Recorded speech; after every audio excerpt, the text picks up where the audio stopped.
जादुई नगरी। एक बार की बात है, एक छोटे से गांव के किनारे बसी थी एक जादुई नगरी जिसका नाम था जादुई नगरी। इस नगरी की हर बात अद्भुत और रहस्यमयी थी।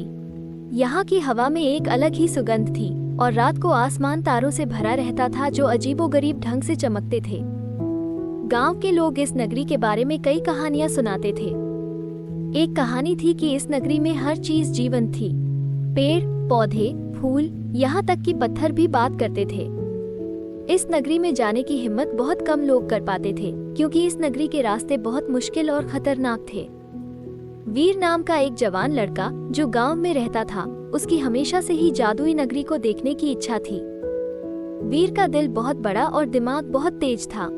उसने अपने दादाजी से इस नगरी की कहानियां सुनी थी और उसका मन हमेशा वहां जाने के लिए लालायित रहता था। एक दिन वीर ने ठान लिया कि वो जादुई नगरी जाएगा। उसने अपने दोस्तों को इस बारे में बताया, लेकिन वे सभी डर गए और उसे रोकने लगे। परंतु वीर के दृढ़ निश्चय को कोई रोक नहीं सका। उसने अपनी यात्रा के लिए तैयारी शुरू कर दी। वीर ने अपने सफर की शुरुआत सुबह सुबह की। वो अपने साथ कुछ खाना, पानी और अपने दादाजी का दिया हुआ एक खास ताबीज लेकर चला। इस ताबीज के बारे में कहा जाता था कि यह किसी भी संकट से बचा सकता है। वीर ने जंगल के बीच से गुजरने का निर्णय लिया क्योंकि यही रास्ता सबसे छोटा था। जंगल में कई प्रकार के जानवर और पक्षी रहते थे। वीर ने रास्ते में कई प्रकार की वनस्पतियों और जीवों को देखा। कुछ जगहों पर उसे डर भी लगा, लेकिन उसने हिम्मत नहीं हारी। सफर के बीच में वीर को एक जादुई नदी मिली। इस नदी का पानी चमकदार और अद्भुत था। कहते हैं कि इस नदी का पानी पीने से सारी थकान मिट जाती है और नया उत्साह मिलता है। वीर ने थोड़ा पानी पिया और अपनी यात्रा जारी रखी। जंगल के और भीतर जाते हुए वीर की मुलाकात एक रहस्यमयी जीव से हुई। ये जीव एक अद्भुत प्राणी था जिसका शरीर आधा इंसान और आधा पक्षी का था। इस प्राणी का नाम था गरुड़। गरुड़ ने वीर को बताया कि वो उसकी मदद कर सकता है। गरुड़ ने वीर को अपने पंखों पर बिठाया और उसे उड़ते हुए जादुई नगरी के करीब ले गया। उसने वीर को समझाया कि इस नगरी में प्रवेश करने के लिए उसे अपनी बुद्धि और साहस का इस्तेमाल करना होगा। वीर को आखिरकार जादुई नगरी का द्वार दिखाई दिया। ये द्वार बहुत बड़ा और सोने से मढ़ा हुआ था। द्वार के पास एक पहेली लिखी हुई थी जिसे हल करने पर ही द्वार खुल सकता था। वीर ने ध्यान से पहेली को पढ़ा और अपनी बुद्धि का इस्तेमाल करके उसे हल किया। द्वार खुलते ही वीर ने जादुई नगरी में प्रवेश किया। नगरी का दृश्य अद्भुत था। चारों ओर सुंदर फूलों की घाटियां, चमचमाते झरने और रंग बिरंगे पक्षी थे। नगरी के हर कोने में जादू बसा हुआ था। नगरी के लोग बहुत ही मित्रवत और स्वागतशील थे। उन्होंने वीर का स्वागत किया और उसे अपने घर बुलाया। वीर ने वहां के लोगों से बातें की और उनकी कहानियां सुनी।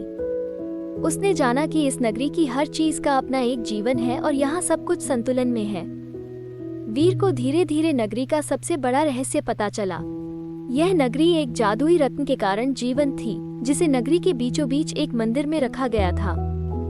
ये रत्न नगरी को जीवन और ऊर्जा प्रदान करता था। एक रात वीर ने देखा कि कुछ लोग मंदिर में घुसकर रत्न चुराने की कोशिश कर रहे हैं। वीर ने तुरंत ही नगरी के प्रमुख को ये बात बताई। नगरी के लोग एकजुट हुए और उन चोरों को पकड़ लिया। चोरों ने स्वीकार किया कि वे इस रत्न को बेचकर अमीर बनना चाहते थे। वीर की बहादुरी और समझदारी के कारण नगरी का रत्न सुरक्षित रहा। नगरी के लोगों ने वीर को सम्मानित किया और उसे अपना मित्र बना लिया। वीर ने कुछ समय और नगरी में बिताया और वहां के रहस्यों को और गहराई से जाना।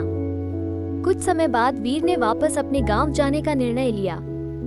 नगरी के लोगों ने उसे विदा किया और उसके साहस और मित्रता के लिए धन्यवाद दिया। गरुड़ ने एक बार फिर वीर की मदद की और उसे सुरक्षित उसके गांव तक पहुंचाया। गांव में लौटने पर वीर ने अपनी यात्रा की कहानी सुनाई। गांव के लोग उसकी बहादुरी और साहस की प्रशंसा करने लगे। वीर की यह कहानी जल्द ही पूरे गांव में फैल गई और उसे एक नायक के रूप में देखा जाने लगा। वीर की यह यात्रा उसकी जिंदगी का महत्वपूर्ण हिस्सा बन गई। उसने जो कुछ भी सीखा, उसे अपने गांव के लोगों के साथ साझा किया। उसने गांव में एक स्कूल खोला जहां वह बच्चों को बहादुरी, समझदारी और मित्रता की महत्ता सिखाने लगा।